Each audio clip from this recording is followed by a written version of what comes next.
Buen día, ¿cómo le va? Amada y bendita iglesia. Voy a animar que levante sus manos ahí donde está y vamos a orar. Bendito Dios, te damos muchas gracias por tu amor en esta mañana. Hemos visto, hemos podido tocar, hemos podido experimentar en los testimonios la muestra de tu amor y de tu fidelidad. Te damos gracias, Espíritu Santo, por estar exaltando y manifestando a Cristo esta mañana en medio de nosotros. Y queremos decirte ahora con toda humildad, Espíritu Santo, guíanos a toda verdad. Espíritu Santo, exalta a Cristo en esta mañana, en este lugar. Espíritu Santo, hace crecer a Cristo en nosotros, que nuestros ojos espirituales, que los ojos de nuestro entendimiento se abran en esta mañana y podamos dimensionar quiénes somos en Cristo, que podamos dimensionar nuestra realidad en ti, Señor, que podamos crecer en Cristo, crecer en el propósito eterno para el cual nos has diseñado. Te bendecimos, te honramos, llévate toda la gloria, toda la honra, todo el reconocimiento. Bendito Señor Jesucristo. Amén. Amén. Muy bien, un honor poder compartir esta mañana con ustedes. Quisiera que me acompañe en la carta a los Colosenses en el capítulo 1. Y si usted fue sensible esta mañana al Espíritu Santo, el Espíritu Santo desde el primer momento viene mostrándonos y viene exaltando a Cristo en este lugar. Y necesitamos ser sensibles a eso, porque esa es nuestra realidad. Las circunstancias no son nuestra realidad. ¿Sabía eso? Las circunstancias son un momento, pero la realidad es lo que Dios dice que es. Lo que pasa que a veces nuestras emociones están demasiado tiradas para las circunstancias y a veces parecen pesar más las circunstancias que estamos viviendo en el momento que la realidad de quiénes somos y dónde estamos parados y la realidad que nos corresponde como personas, como matrimonios y como familias en Cristo. Así que yo quiero animarle en esta mañana y el Espíritu Santo le va a desafiar en esta mañana para que podamos juntos dimensionar. Si quiere ponerle un título al tema de esta mañana, sería algo así como dimensionando el propósito o dimensionando nuestra realidad en Cristo. Así que le animo a que lea conmigo Colosenses capítulo 1, versículo 9, dice: por lo cual también nosotros, desde el día que lo oímos, no cesamos de orar por vosotros y de pedir que seáis llenos del conocimiento de su voluntad en toda sabiduría e inteligencia espiritual, para que andéis como es digno del Señor, agradándole en todo, llevando fruto en toda buena obra y creciendo en el conocimiento de Dios, que es lo que planteaba Pablo recién. Necesitamos crecer en el conocimiento de Dios, fortalecidos con todo poder conforme a la potencia de su gloria, para toda paciencia y longanimidad, con gozo, dando gracias al Padre que nos hizo aptos para participar de la herencia de los santos en luz. ¿Usted va prestando atención a lo que está leyendo? Esta es nuestra realidad. Y sigue y dice: el cual nos ha librado de la potestad de las tinieblas. ¿Cuántos lo creen? Hace 2000 años Cristo venció a las tinieblas, tenemos al príncipe de este mundo, pero nosotros somos reyes y sacerdotes para nuestro Dios. ¿Quién es más, el príncipe o el rey? Así que siga leyendo, dice: el cual nos ha librado de la potestad de las tinieblas y trasladado al reino de su amado Hijo, Cristo. Amén. En quien tenemos redención por su sangre, el perdón de pecados. Él, preste atención, ¿quién es el Cristo en quien estamos creyendo? ¿Y quién es el Cristo que dijo Pablo: ya no vivo yo, mas vive Cristo en mí? Él es la imagen del Dios invisible, el primogénito de toda creación, porque en Él fueron creadas todas las cosas, las que hay en los cielos y las que hay en la tierra, visibles e invisibles, sean tronos, sean dominios, sean principados, sean potestades. Todo fue creado por medio de Él y para Él. Amén. Y Él es antes de todas las cosas, y todas las cosas en Él subsisten. Y Él es la cabeza del cuerpo, que es la iglesia. Lo que estamos aquí, somos la iglesia de Cristo, y Él es la cabeza de esta iglesia. Él es el principio, el primogénito de entre los muertos, para que en todo tenga la preeminencia, por cuanto agradó al Padre que en Él habitase toda plenitud, y por medio de Él, escuche, reconciliar consigo todas las cosas, así las que están en la tierra como las que están en los cielos, haciendo la paz mediante la sangre de su cruz. La buena noticia es que ya estamos en paz con Dios. Ya estamos en paz con Dios a través de Cristo. Este Cristo que estamos leyendo, que es el centro de todo el universo, a través de quien todas las cosas persisten y subsisten y se sostienen. Amén. Vaya conmigo al capítulo 2, versículo 6. Dice, por tanto, de la manera que habéis recibido al Señor Jesucristo, andad en Él. Andad en Él, arraigados y sobreedificados en Él, confirmados en la fe, así como habéis sido enseñados, abundando en acciones de gracias. Mirad que nadie os engañe por medio de filosofías y huecas sutilezas, según las tradiciones de los hombres, conforme a los rudimentos del mundo, y no según Cristo. ¿Sabés cuál es la manera que nadie te puede engañar con filosofías y autoayuda barata? Vos podés, dale, metele, cuando ves a Cristo. Lo que pasa es que a veces vivimos como si no tuviéramos esta realidad, ¿no? Vivimos mirando nuestras circunstancias, dudamos, no estamos seguros de dónde estamos parados y andamos por la vida como si fuéramos pobres cristianitos. Vieron que la gente piensa, bueno, esta pobre gente, son todos pobres, le falta un poco de inteligencia, ¿no? Son medio chatos, van y se juntan a los domingos a aplaudir y cantar. Vienen como que te minimizan, te menosprecian por creer en Cristo. Mire lo que estamos leyendo. Usted y yo, como Iglesia de Cristo en la tierra, somos el pueblo más poderoso que existe sobre la tierra en este momento. Pasa que no lo creemos. Pero esa es una realidad, no importa si usted lo cree o no, esa es la realidad. Por eso quiero que vayamos juntos en esta mañana a que el Espíritu Santo nos vaya haciendo dimensionar dónde estamos parados, pero sobre todo como matrimonios y familias. Porque si hay algo que le ha hecho daño a las generaciones es que no vivimos en coherencia. Venimos corriendo los domingos creyendo que aquí está la cosa y después en la casa vivimos otra realidad. Y Dios no quiere esa realidad para nosotros, porque lo que estamos leyendo acá es una realidad que Dios tiene para nosotros las 24 horas de todos los días. Porque cuando Pablo dijo, ya no vivo yo, mas vive Cristo en mí, no se refería al momento que estaba reunido con los santos y después se iba a su casa y ya Cristo no vivía más en él. Se refería a todos los días, a todo el tiempo.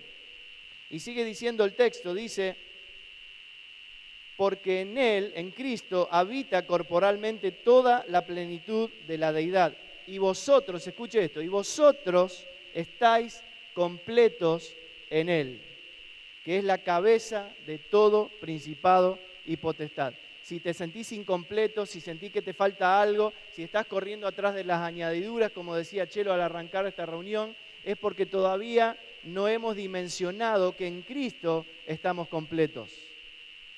Acompáñenme un texto más, Efesios capítulo 1, porque me está mirando como que estoy inventando algo. Pero no estamos inventando nada en esta mañana, amén. Estamos viendo nuestra realidad y nuestra verdad. Efesios capítulo 1, versículo 3. Si usted se lleva, aunque sea este texto, esta mañana a su casa, su vida va a ser diferente, va a ser un antes y un después. Efesios capítulo 1, versículo 3 dice, bendito sea el Dios y Padre de nuestro Señor Jesucristo, quien nos, ¿qué dice? Quien nos bendijo, no dice nos va a bendecir, si quiere, si es su voluntad, quizás, si nos portamos bien. La realidad es que Dios ya nos bendijo. ¿En quién? Con toda bendición espiritual en los lugares celestiales en Cristo. Ya somos benditos en Cristo. Todo lo que necesitamos lo tenemos en Cristo. Ya está. No diga que Dios te bendiga, porque decirle bendito, porque ya somos benditos en Cristo. Si tenés a Cristo ya estás bendito. Lo que quizá todavía no se está notando es la manifestación en la realidad.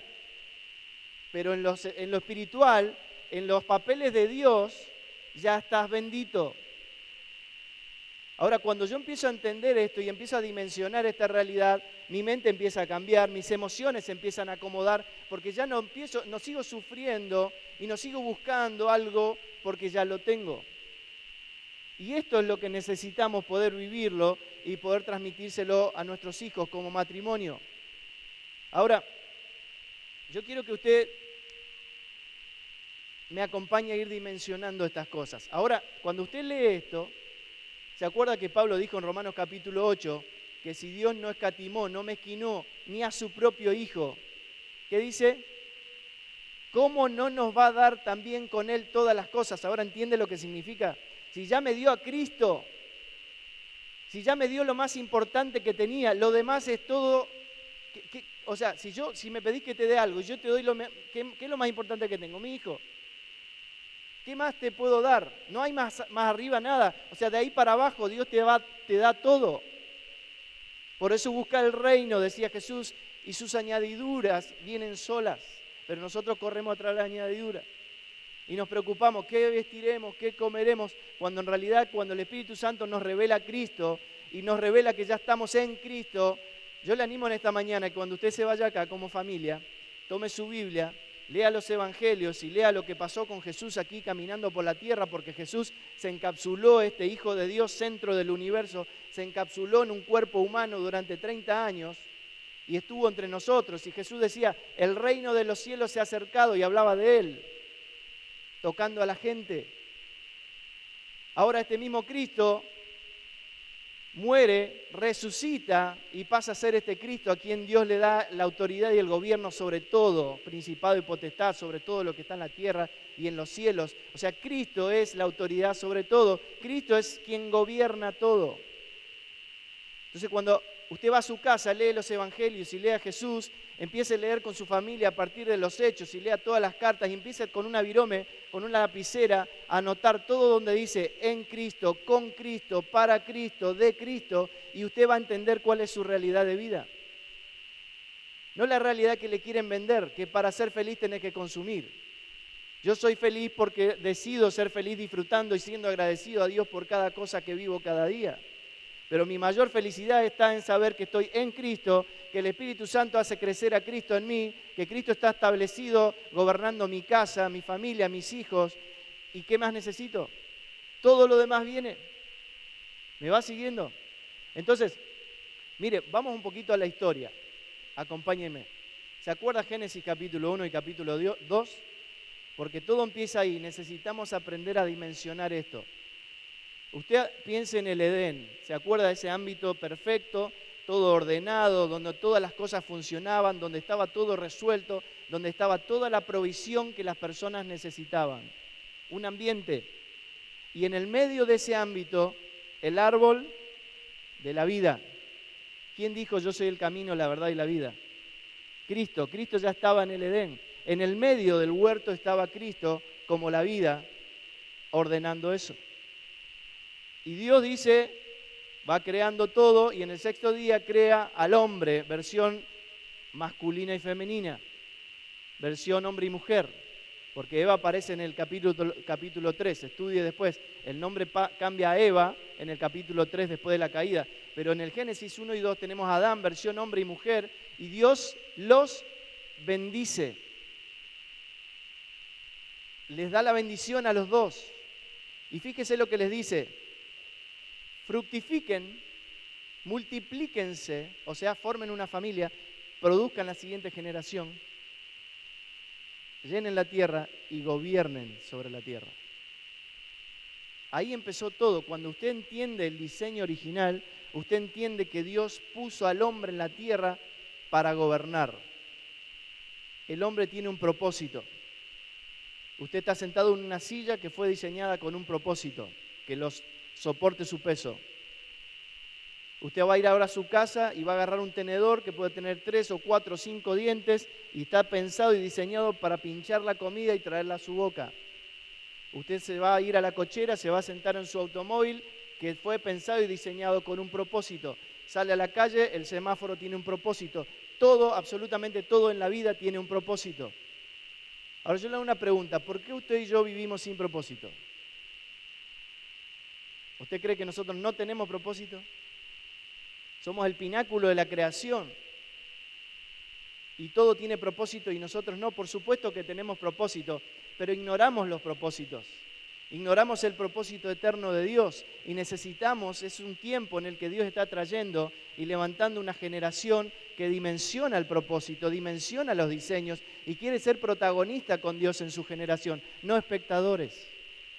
Por muchos años hemos sido espectadores de lo que Dios estaba haciendo, pero estamos en un tiempo en el que Dios está levantando protagonistas, gente que le cree, gente que cree su realidad, que no importa la circunstancia que está viviendo, se para, se planta y cree en lo que Dios dijo que es y se mete a gobernar la tierra como Dios diseñó que lo hiciéramos. Ahora, preste atención, ¿cuándo aparece el enemigo en el medio, el adversario, el diablo en el medio? ¿Cuando creó la luz y las estrellas? Cuando creó los peces del mar, la majestuosidad de los océanos. Lo único que le molestó al diablo es cuando Dios bendijo un hombre y una mujer. Cuando el diablo vio el potencial que había en el matrimonio, le cuento una cosa, el diablo sabe más del propósito del matrimonio que usted y yo. ¿Sabía eso? Y eso está mal, porque el diablo ya está bajo nuestros pies hace 2000 años. Cristo lo venció y lo puso bajo los pies de la iglesia, que somos usted y yo. Lo que pasa es que todavía seguimos creyendo y él hace mucho ruido, y seguimos creyendo que tiene algún poder, y seguimos peleando con el diablo para ver si Dios en algún momento le va a ganar al diablo. El diablo ya perdió. Mire, no me cree, volvamos a Génesis 1 y 2. Cuando Dios bendice al hombre y la mujer, por eso yo quiero que usted dimensione en esta mañana, usted no está jugando al matrimonio. Cuando Chelo recién hablaba de las reuniones del matrimonio de los jueves, no estamos jugando a la reunioncita de matrimonio. Estamos dimensionando lo que Dios puso en nuestra mano y fíjese lo que Dios puso en nuestra mano. Dios bendice al hombre y la mujer y les dice que formen una familia y que llenen la tierra y gobiernen sobre la tierra. Cuando el diablo escuchó gobierno sobre la tierra se puso loco y empezó a armar el plan para meterse contra el matrimonio. Y conocemos la historia, fue y bombardeó la mente de Adán y su esposa y logró que ellos tomaran la decisión de decidir por su cuenta, de darle la espalda a Dios. Murieron espiritualmente. Pero Dios aparece en escena y le habla al adversario, que dice ahí en Génesis capítulo 3, que era el animal más astuto de toda la creación. A usted si mira hoy la sociedad, el internet, la televisión, ¿a usted le parece que con astucia están haciendo cosas para destruir el matrimonio, la familia y las personas? Es el enemigo, con la misma astucia. Pero escuche esto, Dios le dice al diablo, su simiente, hablando de la mujer, por eso es muy malo cuando menospreciamos a la mujer y cuando la mujer se menosprecia, porque no entiende el propósito de Dios para su vida. Dios tiene un propósito eterno y en ese propósito eterno está el hombre y la mujer y están las generaciones. Entonces Dios le dice al diablo, su simiente, hablando de la mujer y hablando de Cristo que iba a salir de mujer, va a pisar tu cabeza va a estar debajo de la iglesia. La mujer en la Biblia es sinónimo de la iglesia. Fíjese si será importante la mujer. Entonces, cuando el diablo escucha eso, cada vez que usted y yo nos comprometemos en un matrimonio según el diseño de Dios y vivimos en un pacto eterno como matrimonio hasta que la muerte nos separe, un pacto que afecta a nuestros hijos y a las siguientes generaciones, usted y yo, le cuento un propósito del matrimonio, le estamos haciendo recordar al diablo el Apocalipsis. ¿Cómo termina el fin de la historia? El casamiento de Cristo y la iglesia. El casamiento de Cristo y la iglesia es el fin de la historia. Todo empezó con un matrimonio y una familia en Génesis 1 y 2 y todo termina en el fin de la historia con un matrimonio que es Cristo y la iglesia y los hijos que somos nosotros, una familia. ¿A usted le parece casualidad que al diablo le moleste tanto los matrimonios? Porque usted y yo tenemos el propósito como matrimonio de reflejar el amor de Dios por la humanidad. Cada vez que uno ve un matrimonio sano, consolidado, fuerte, que en vez de estar peleándose por tontería, entiende su propósito y se planta y le dice al diablo, mirá bien, Satanás, nosotros somos el reflejo de tu fin. Todos los días el diablo está viviendo su apocalipsis. No tiene que esperar hasta el fin de la historia porque ya está vencido y está recordando. Y usted y yo, ¿qué hacemos? Como no conocemos el propósito, agarramos el bolsito y nos vamos de la casa. Con amor y respeto se lo digo. He atendido hace 18 años que hago terapia de pareja en mi consultorio. He visto cientos. He visto gente que ni siquiera el bolsito se lleva. Está dispuesto a irse sin nada porque no entendimos el propósito. Cuando yo dimensiono el propósito del matrimonio, sabiendo que no estoy jugando al matrimonio, que nada más y nada menos que soy un recordatorio para el enemigo vencido de su fin. Imagínese, a eso usted agreguele el otro propósito del matrimonio, formar a la siguiente generación. Dios le dijo al matrimonio, los bendijo y le dijo, fructifiquen y multiplíquense. Cuando vienen todas estas familias como esta mañana aquí adelante, yo le cuento una cosa, usted no le presentó a su hijo a Dios, Dios se lo presentó a ustedes. Dios ya conoce a tu hijo desde el vientre, Dios ya conoce a tu hijo desde antes de la fundación del mundo. Lo que quizá hiciste esta mañana es consagrar a tu hijo a Dios y decirle a Dios, acá está mi hijo, te lo doy para que lo uses para la próxima generación. Pero lo que pasó esta mañana es que Dios te está presentando a vos y te está diciendo, dimensiona lo que estás haciendo, no estás jugando al papá y a la mamá. Lo que tenés en tu mano es un propósito que yo diseñé, te dice Dios. Es tu responsabilidad formarlos para la siguiente generación. Y así empieza la historia. Dios creando al hombre y a la mujer con un propósito, creando la familia con un propósito. Y Dios de ahí en más hace pacto con Noé, con Abraham, con Moisés, con Josué, con David, con Salomón. Y Dios va haciendo pacto y llegó el cumplimiento de los tiempos. Y por si a nosotros nos quedaba alguna duda de que Dios tiene diseñado el matrimonio y la familia con propósito, Dios dice, tengo una genial idea, voy a volver a renovar mi pacto con el matrimonio y le voy a poner en su mano a un bebito totalmente indefenso que se llama Jesús de Nazaret. ¿Usted dimensiona lo que eso significa? Un bebito totalmente indefenso. Porque Dios podía haberlo hecho de cualquier otra manera en su soberanía y en su capacidad, en su inteligencia, en su ingeniería, porque Dios es lo máximo. No hay nada sobre Él. Pero a Dios se le ocurrió que era buena idea volver al diseño original y decir, pongo en manos de José y María a Jesús, mi propio hijo, encapsulado en un bebito humano, para que sea igual a cualquiera. Y esa es tu función conmigo, con nuestros hijos. Nuestros hijos son igual a cualquiera, pero la mente es otra, el propósito es otra. Mire, Jesús nació y se fue criando en esta familia normal, común y corriente, José y María. Y a los 12 años se van al templo porque cumplían con los rituales y las tradiciones de la fe en ese momento. Y se van al templo y Jesús se pierde en el templo, usted conoce la historia. Los padres se vuelven y ya 1 o 2 días de camino se dan cuenta que Jesús no estaba y vuelven a buscarlo. Y Jesús a los 12 años, escuche bien, a los 12 años Jesús ya sabía que tenía un propósito eterno Dios. Jesús era 100% humano.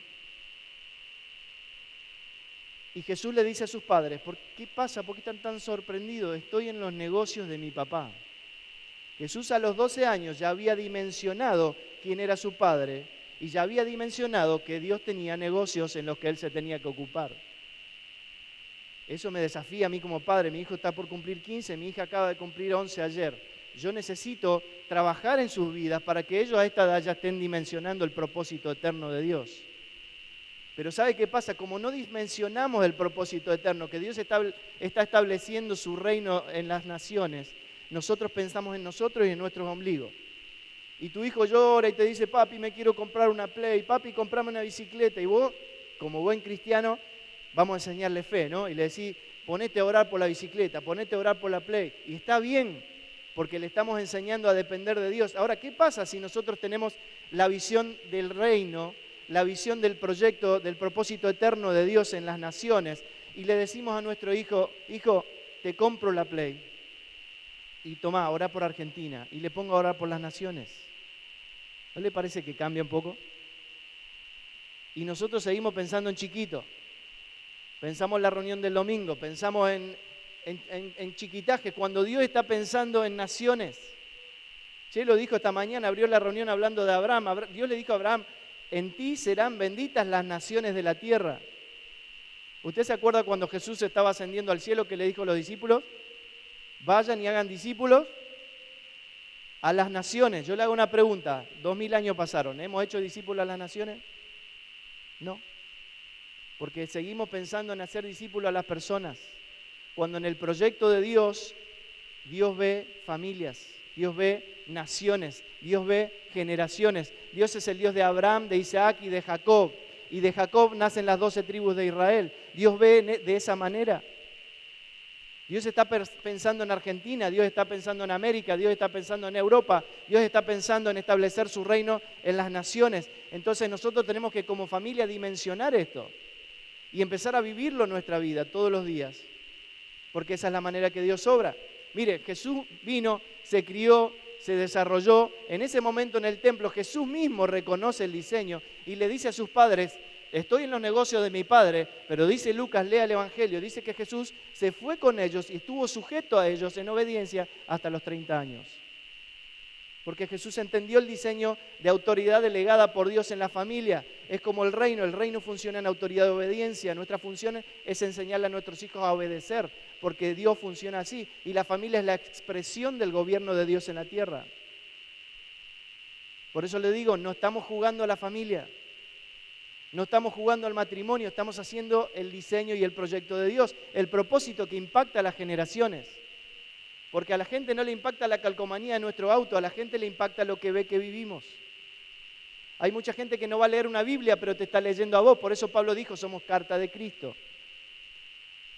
Pablo dijo en 2 Corintios capítulo 5 que Dios nos dio el ministerio de la reconciliación. Ahora nosotros andamos por el mundo reconciliando a la gente con Dios, pero no nos hablamos entre nosotros en casa. Hace como 3 meses no le hablo a mi suegra, que Dios la tenga en su gloria, y si no la tiene, que se la lleve, ¿no? O sea, ¿qué pasó? No nos hablamos con nuestro cuñado. Y el ministerio de reconciliación empieza en casa. Amén. Entonces vea el diseño. Jesús confirma el diseño. Jesús confirma que el Padre no se equivocó cuando diseñó el matrimonio y la familia y se fue a su casa. Y mire, fue tan fuerte y tan grande el trabajo que José y María hicieron con él que a Jesús se lo conocía como el hijo del carpintero. No sabemos mucho de José, pero sabemos que fue un gran hombre que hizo un gran trabajo en su hijo, porque la gente reconocía. ¿Y Jesús qué decía? El que me ve a mí, ve al Padre. Ese es el modelo. El que ve a mi hijo me tiene que ver a mí. Si no pasa eso es porque yo estoy haciendo mal mi trabajo. Entonces dimensionemos lo que estamos haciendo. Mire, Jesús fue a bautizarse para empezar su ministerio. Se abrió el cielo, bajó el Espíritu Santo en forma de paloma. ¿Y se acuerdan lo que dijo la voz? Este es mi hijo amado en quien tengo complacencia. Estoy complacido con mi hijo. Y ese era el Jesús que todavía no había hecho ni un solo milagro y no lo conocía nadie en ningún lado. ¿Usted entiende lo que le acabo de decir? Y nosotros estamos buscando que Dios esté complacido con lo que hago, con cómo predico, con los milagros, con todo el show. Y Dios está complacido con tu corazón, con que Cristo crezca en vos. Jesús no había hecho nada todavía y Dios estaba complacido porque era un hombre 100% derecho. ¿Dónde se había formado ese Jesús? En una familia. Entonces tomemos dimensión de lo que estamos haciendo. Mire, podemos seguir en el Nuevo Testamento, usted va a ver, el apóstol Pablo tenía amigos como Priscila y Aquila, un matrimonio poderoso, tremendo, donde él iba y se quedaba en su casa. El apóstol Pablo reconoce a Felipe que tenía 4 hijas que eran profetas. Y usted puede investigar en la historia y va a ver, el apóstol Pablo iba a la casa de Timoteo, ¿se acuerda? Y decía, veo la fe no fingida que estaba en tu abuela, que estaba en tu mamá y que también está en vos. Generaciones. Fe no fingida significa que ellos vivían lo que creían. Y esa es la coherencia que necesitamos en este tiempo. La creación gime por la manifestación de los hijos de Dios. Nosotros tenemos manifestaciones grandes acá, pero la creación está gimiendo para que nos manifestemos afuera. Necesitamos manifestar a Cristo en todo lugar donde vamos, porque ese es el diseño de Dios. cuando andamos por la vida, en el trabajo, en la empresa, donde estudiamos, donde sea que estamos, se tiene que notar a Cristo, porque si no se nota a Cristo es porque yo estoy haciendo crecer otra cosa. Estoy haciendo crecer las novelas, estoy haciendo crecer el Facebook, estoy haciendo crecer el fútbol. Conozco mucho más de los jugadores y de mis ídolos y de mi club favorito que de Cristo y la realidad de Cristo en mí. Esa no es la idea de Dios. Por eso sufrimos, por eso necesitamos consejería, por eso necesitamos andar buscando que alguien nos esté orando siempre, porque no entendimos la dimensión del propósito de Dios para nuestra vida. Dios tiene un propósito eterno que es establecer su reino en la tierra. Y en ese propósito eterno te pensó y te diseñó para este momento, para esta generación, porque tenés algo en tu mano que esta generación necesita y que vos se lo podés dar. Entonces dejemos de vivir como si no tuviéramos propósito, porque tenemos propósito. ¿Me va siguiendo? Ahora, ¿cómo logramos esto? Necesitamos entender que Dios es el Rey del universo. ¿Cuántos lo creen? Dios es el Rey del universo. Daniel decía que Dios es el Rey del universo. Dice, para que sepan, Daniel capítulo 4, búsquelo después en su casa, para que todos sepan que el Altísimo gobierna los reinos del mundo y los entrega a cualquiera que Él elija. Daniel había entendido que había un propósito eterno de Dios en la tierra. Dice 1 Timoteo capítulo 2, el apóstol Pablo decía, ora de ese modo por los reyes y por todos los que están en autoridad, para que podamos tener una vida pacífica y tranquila, caracterizada por la devoción a Dios y la dignidad. Recuérdales, Tito capítulo 3, recuérdales a los creyentes que se sometan al gobierno y a sus funcionarios. Tienen que ser obedientes siempre, dispuestos a hacer lo que es bueno. No deben calumniar a nadie y tienen que evitar pleitos. En cambio, deben ser amables y mostrar verdadera humildad en el trato con todos. Ahora, ¿cómo es esto? Dios es el Rey del universo, pero yo me tengo que sujetar a las autoridades de gobierno que están establecidas en este momento. Sí, porque estamos reconociendo que toda autoridad está puesta por Dios. Toda autoridad tiene una delegación de autoridad espiritual puesta por Dios. Qué bueno hubiera sido recordar esto el año pasado, ¿no? Cuando estábamos todos peleados por el gobierno este o el gobierno aquel. Familias peleadas, hermanos peleados, todos peleados por un gobierno que pasa. Pero Dios es el Rey eterno. Y mi dependencia no está en el gobierno de turno, lo bendigo, lo respeto, oro por mi presidente, oro por mi país para que haya una manifestación de los hijos de Dios, porque Argentina ya está bendita en Cristo. El Salmo capítulo 2, Dios le dijo al Hijo, pídeme y te daré por herencia las naciones. El diablo se la quiso dar, mirá todos los gobiernos, los reinos, si te postrás te lo doy. Y Jesús que le dijo, no, porque entendía su propósito. Pero cuando Cristo fue a la cruz y murió y resucitó, tiene el gobierno sobre todo, y Cristo es el gobernador de la Argentina, por más que todavía no lo veamos en los hechos. Pero en los papeles de Dios, Cristo ya es el Rey de Argentina. Lo que necesitamos es dimensionar lo que estamos haciendo, dimensionar quién es Cristo en nosotros y empezar a manifestar a Cristo en las naciones. Entonces no ora que Dios bendiga a la Argentina, Dios ya bendijo a la Argentina, ore para que los hijos manifiesten a Cristo en la Argentina. Eso es el gobierno de Dios, cuando vamos estableciendo su reino, cuando lo que empezó en Génesis y lo recuperamos en Cristo, porque Cristo es el segundo Adán, dice la Biblia. En Cristo recuperamos esa dimensión, ese diseño de gobierno. Dios sigue con el propósito eterno de establecer su gobierno sobre la tierra. Y en ese propósito estamos usted y yo. Está nuestro matrimonio y está nuestra familia, porque Dios funciona por generaciones y funciona por familia. Entonces, respetemos la autoridad, pero estemos sometidos al gobierno de Dios. Eso es lo que necesitamos. ¿Cuántos escucharon alguna vez o pensaron o dijeron, la familia es una democracia? Sea sincero, levante su mano. Muchísimos. Todos pensamos que la familia es una democracia. ¿Sabía que eso es mentira? Nene, ¿querés comer verdurita hoy? Como si fuera una democracia. Nene, ¿querés venir a comer? Nene, dale, poné la mesa. Y funcionamos como si la familia fuera una democracia. Nene, ¿querés ir a visitar a los abuelos hoy? ¿Cuántos nenes dicen que sí a todo eso? Ninguno. Ahora, en el diseño de Dios, como la familia es la expresión del gobierno de Dios en la tierra, en el diseño de Dios de la familia funciona por autoridad de reino, autoridad y obediencia. Hay una autoridad delegada por Dios en el papá y en la mamá para formar a sus hijos. Y sus hijos tienen que aprender a obedecer, esa es nuestra función. Entonces nosotros estamos para formar a nuestros hijos con capacidad de obediencia, con capacidad de funcionar con los principios del reino. Por eso tenemos hijos adaptados a las normas, adaptados a los límites, adaptados a la autoridad. Pero ¿qué pasa? Uno sale a la vida y encuentra un montón de gente inadaptada. No respetan los semáforos, no respetan la calle, andan por la calle, tenés que venir en el auto y te miran feo y ellos tienen que ir por la vereda. O sea, estamos inadaptados. ¿Por qué? Porque en nuestra casa no hemos aprendido los principios que Dios estableció para que funcionemos. Entonces lo que necesitamos ser, en vez de ser una democracia como familia, necesitamos aprender a ser una familia que vive teocracia. ¿Sabe qué significa la teocracia?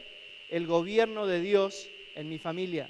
El gobierno de Dios o a través de sus principios o a través de sus representantes en mi casa. Recién leíamos que estamos en Cristo y que Cristo ahora vive en nosotros por el Espíritu Santo. Yo le cuento, Cristo es salvación, Cristo es libertad, Cristo es salud, Cristo es paz, Cristo es justicia. ¿Usted lo quiere? ¿Quiere eso en su casa? Necesitamos a Cristo en casa. Cristo es la verdad.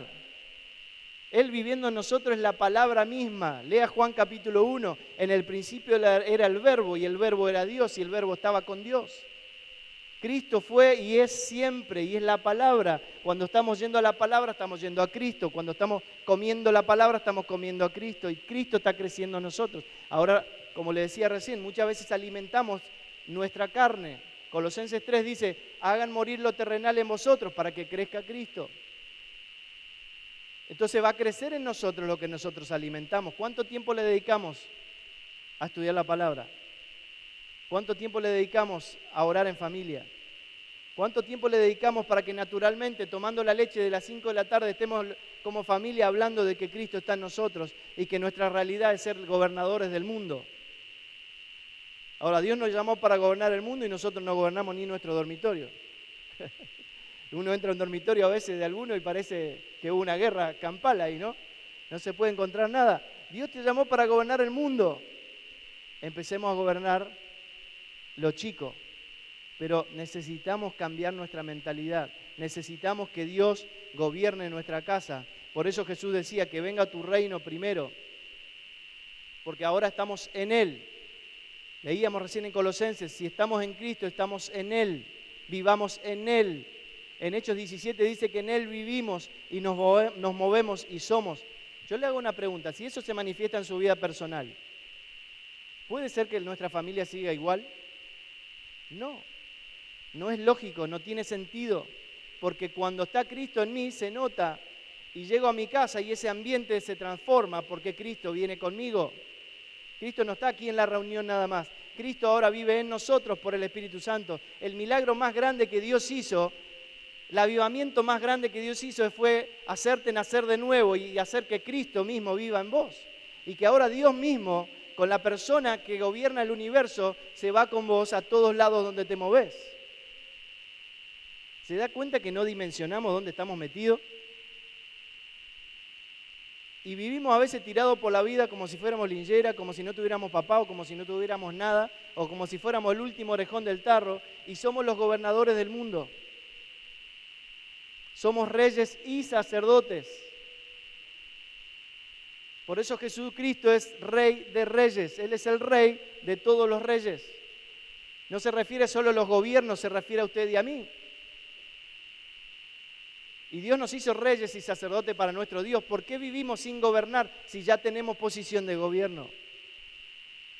¿Por qué vivimos con nuestra familia destruida y peleándonos entre nosotros cuando eso no es coherente con la fe que tenemos? Porque Dios, insisto, nos dio el ministerio de la reconciliación. Y ese ministerio de la reconciliación empieza en casa. Yo sería un cara dura si estuviera hablando de esto en este momento acá y tengo a mi familia acá sentada mirando lo que estoy diciendo sin ninguna autoridad. No, eso no va más.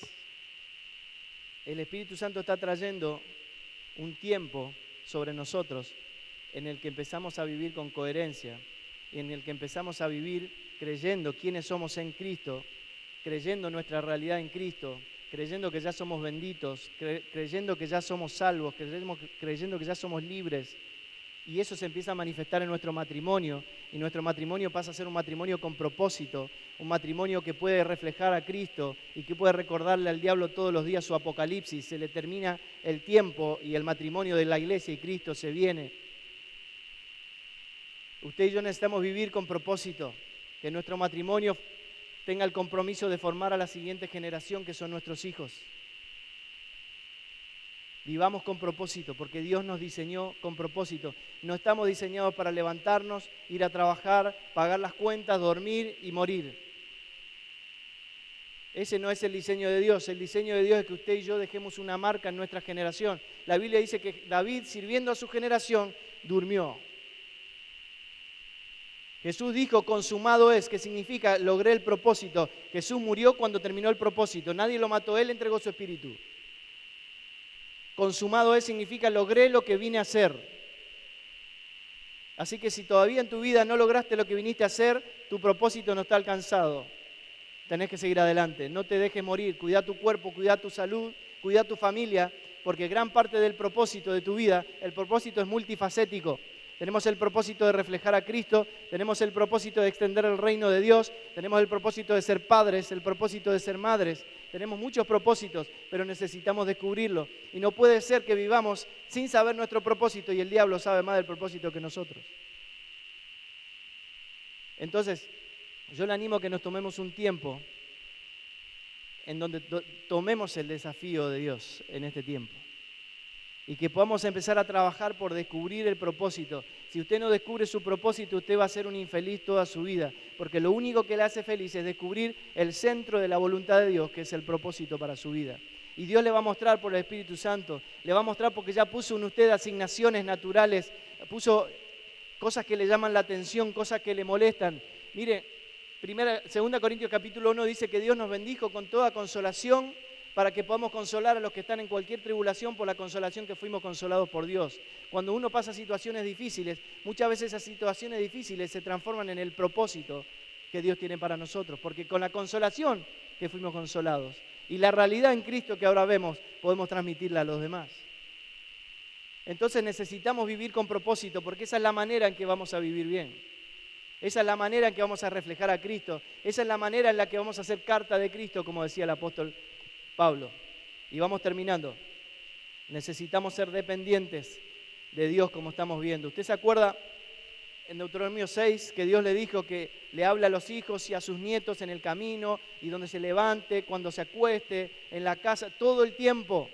Y eso era solo sombra de lo que había de venir, porque ahora Cristo vive en nosotros. Mire lo que dice San Juan: yo soy la vid verdadera y mi Padre es el labrador. Él corta de mí toda rama que no produce fruto y poda las ramas que sí dan fruto para que den aún más. Ustedes ya han sido podados y purificados por el mensaje que les di. Permanezcan en mí. Cantábamos hace un rato, permanecer a los pies de Cristo. Y esa es la clave. Podemos vivir de intimidad en intimidad. Usted puede venir acá el domingo, haber estado el fin de semana anterior en la fiesta de Pentecostés y tener momentos lindos de intimidad, pero la clave es permanecer. Si usted tiene momentos lindos acá y mañana vive tirado, no sirve, no funciona. Por eso Jesús decía: permanezcan en mí y yo permaneceré en ustedes, pues una rama no puede producir frutos si la cortan de la vid, y ustedes tampoco pueden ser fructíferos a menos que permanezcan en mí. Ciertamente yo soy la vid, ustedes son las ramas, los que permanecen en mí y yo en ellos producirán mucho fruto, porque separado de mí nada pueden hacer. El que no permanece en mí es desechado como rama inútil y se seca. Todas esas ramas se juntan en un montón para quemarlas en el fuego. Preste atención, si ustedes permanecen en mí y mis palabras permanecen en ustedes, pueden pedir lo que quieran y les será hecho. Cuando producen fruto, demuestran que son mis verdaderos discípulos. Esto le da mucha gloria a mi Padre. Yo los he amado a ustedes tanto como el Padre me ha amado a mí. Permanezcan en mi amor. Cuando obedecen mis mandamientos, permanecen en mi amor. ¿Cómo sé si permanezco en Cristo? Le repito, cuando obedecen mis mandamientos, permanecen en mi amor. El reino es obediencia y autoridad. Cristo es la autoridad sobre todo, yo obedezco. Eso es permanecer. Separado de Él no puedo hacer nada. Necesitamos mirarlo a Él, mirar su amor. Cuando obedecen mis mandamientos, permanecen en mi amor. Así como yo obedezco los mandamientos de mi Padre y permanezco en su amor. Les he dicho estas cosas para que se llenen de mi gozo. Así es que desbordarán de gozo. Amén. Así que necesitamos en este tiempo tener hábitos personales, matrimoniales, familiares, que hagan crecer a Cristo en nosotros, conocer sus mandamientos, conocer sus principios, obedecerlos y ponerlos por obra, porque esa es la manera que permanecemos en Él. Y si permanecemos en Él, traemos mucho fruto. Por eso es permanecer, no es intimidad. Si tenemos acá intimidad y vamos a nuestra casa y nuestro vecino está escuchando que gritamos, insultamos o maltratamos a nuestra familia como cualquier vecino, no tiene impacto. Ese es cristiano, te dicen. Ahora, cuando permanecemos y Cristo vive en nosotros todos los días, todo el tiempo, y se manifiesta Cristo y no se manifiesta mi carne, eso tiene impacto. Y así hacemos discípulos a las naciones porque estamos gobernando la tierra y el primer lugar donde Dios me llamó a gobernar es mi casa.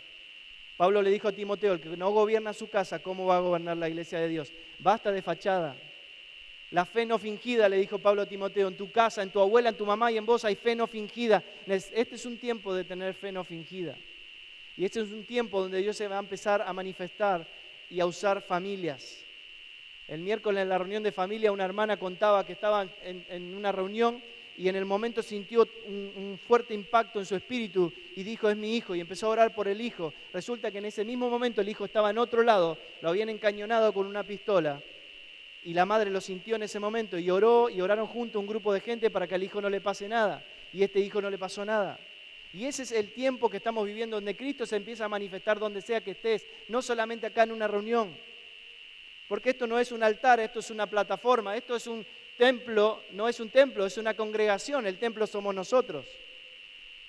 Usted y yo somos el templo del Espíritu Santo, somos el templo de Cristo y estamos llevando, somos la iglesia está esparcida por el mundo, es una iglesia.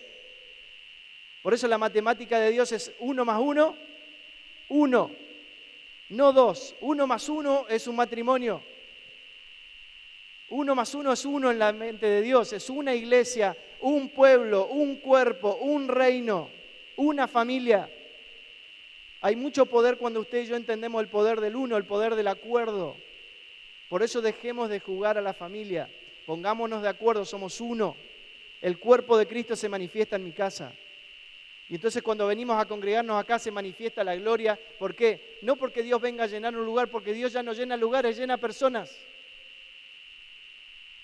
Y entonces cuando estamos acá y usted siente esto poderoso que pasa es porque estamos todos llenos de la gloria de Dios que es Cristo viviendo y creciendo en nosotros. Ese es el tiempo que estamos viviendo, es poderoso, es glorioso, dimensiónelo en su espíritu y viva en Cristo todos los días de su vida. Amén. La invito a que cierre sus ojos ahí donde está. Y dígale al Espíritu Santo en esta mañana que usted necesita, como yo soy el primero aquí que necesito que me guíe a toda verdad y que Cristo pueda crecer en mí, que Cristo pueda crecer en mi matrimonio, Cristo pueda crecer en mi familia. Estamos en un tiempo donde el Espíritu Santo te va a llevar a ser cada vez más fuerte y más unido con tu familia, donde vas a poder tomarle la mano a tus hijos, tomarle la mano a tu esposa y estar juntos caminando en el propósito eterno que Dios estableció para nosotros. Donde no vas a tener miedo de si tus hijos se van a ir del camino de Dios o no, porque tus hijos ya están en Cristo con vos, hiciste un pacto eterno con Dios y tus generaciones van a ser del Señor. Yo y mi casa serviremos al Señor. Así que yo te animo en esta mañana, si tenés a tu esposa, a tus hijos ahí, que les tomes de las manos, si querés ponerte de pie, abrazá a tu esposa, abrazá a tus hijos y hacé un pacto con Dios en esta mañana. Dios está pactando con vos en esta mañana para bendecir a tus generaciones. Dios quiere usarte para impactar tu ciudad, para impactar este país. Tomá el compromiso como familia de empezar a vivir a partir de hoy, en este tiempo, todos los días, el diseño de Dios para nosotros. y que la manifestación de Cristo sea evidente. Si hay enfermedad, se va en el nombre de Jesús, porque tenemos propósito, y las personas que tienen propósito no se enferman. Las personas que tienen propósito no se pierden. Las personas que tienen propósito se mantienen firmes, no son fluctuantes. Señor, abrí nuestros ojos en esta mañana, que podamos ver tu propósito eterno estableciendo el reino en la tierra, que podamos ver tu propósito eterno estableciendo el reino en nuestra vida a través de nuestras familias. Padre bendito, bendito, manifestate en esta mañana en nuestra vida. Manifesta tu gloria en las familias. En este momento viene un espíritu de reconciliación sobre este lugar. Un espíritu de reconciliación sobre los esposos que estaban peleados y entienden por el Espíritu Santo que en Cristo no hay rencor, no hay rencilla, no hay rivalidad. Somos uno en Cristo. No hay envidia, no hay competencia. Somos parte de un equipo, somos un cuerpo. Gracias, Señor, porque podemos ser colaboradores contigo en la manifestación de tu reino en este tiempo. Y tengo toda seguridad que estás manifestando tu reino a través de las familias en este tiempo. Viene un tiempo donde tu presencia, la presencia de Cristo se manifiesta en nuestras familias. Gracias por lo que estás haciendo en este momento, Señor. Gracias porque estás confirmando esta palabra en los corazones de mis hermanos. Bendito Cristo. Si no tenés a tu familia acá, levantá tus manos y agarralos en el Espíritu. Y declará el Espíritu de Cristo en tu familia, el Espíritu de reconciliación en tu casa, el Espíritu de libertad, de sanidad, de salvación en tu casa. Gracias, Señor, bendito. Bendito seas. Queremos permanecer en ti, Señor, obedecer tus principios, obedecer tus mandamientos, vivir en tus propósitos. Abrí los ojos de nuestro entendimiento, Señor, para que podamos ver el propósito personal que tenés para cada uno de nosotros. Abrí nuestros ojos para que podamos ver nuestro propósito como matrimonio y que podamos resolver cualquiera de nuestros conflictos fortalecidos en el propósito que tenés con nosotros dos como matrimonio. Padre bendito, abrí nuestros ojos espirituales para que podamos ver el propósito y la asignación que tenés sobre nuestros hijos. Que como José y María podamos encaminar a nuestros hijos en nuestro propósito y que ellos puedan crecer viéndote como Padre y puedan crecer viendo el propósito eterno que tenés sobre esta tierra. Que puedan crecer nuestros hijos viendo las naciones, dimensionando el propósito de salvar a las naciones, de sanar a las naciones, de manifestar a Cristo a las naciones. Bendito seas en esta mañana. Gracias, Señor, por tu palabra. Gracias por tu verdad. Gracias porque tu Espíritu Santo trajo paz a nuestro corazón en esta mañana. Gracias porque tu Espíritu Santo trajo salvación a este lugar en esta mañana. Cristo se está revelando a personas, matrimonios y familias que están naciendo de nuevo en esta mañana. Bendito seas, Señor, bendito seas. Llévate toda la gloria, toda la honra, todo el reconocimiento. Te voy a animar a que si querés que el Espíritu Santo selle esta palabra en tu corazón, vengas aquí adelante esta mañana. Los pastores van a estar ministrando el espíritu de reconciliación sobre tu vida. Vení con tu esposa, vení con tus hijos, vení como familia. Bendito Señor, nos consagramos a ti en esta mañana. Te decimos, Señor, que gobiernes nuestra casa, gobierna nuestra casa, gobierna nuestra casa, gobierna nuestro matrimonio, gobierna nuestra familia. Bendito seas. Voy a pedir a los pastores que puedan acercarse y estar ministrando a las personas. Gloria a tu nombre. Gracias por manifestar el cielo aquí, Señor. Aleluya. El cielo aquí, Señor. Bendito seas. El cielo en nuestro matrimonio. El cielo en nuestra familia. El cielo en nuestros hijos. El cielo aquí, Señor. El cielo aquí. Aleluya. Bendito Señor, venga tu reino. Venga tu reino, venga tu salud, venga tu libertad, venga tu manifestación sobre cada uno de nosotros.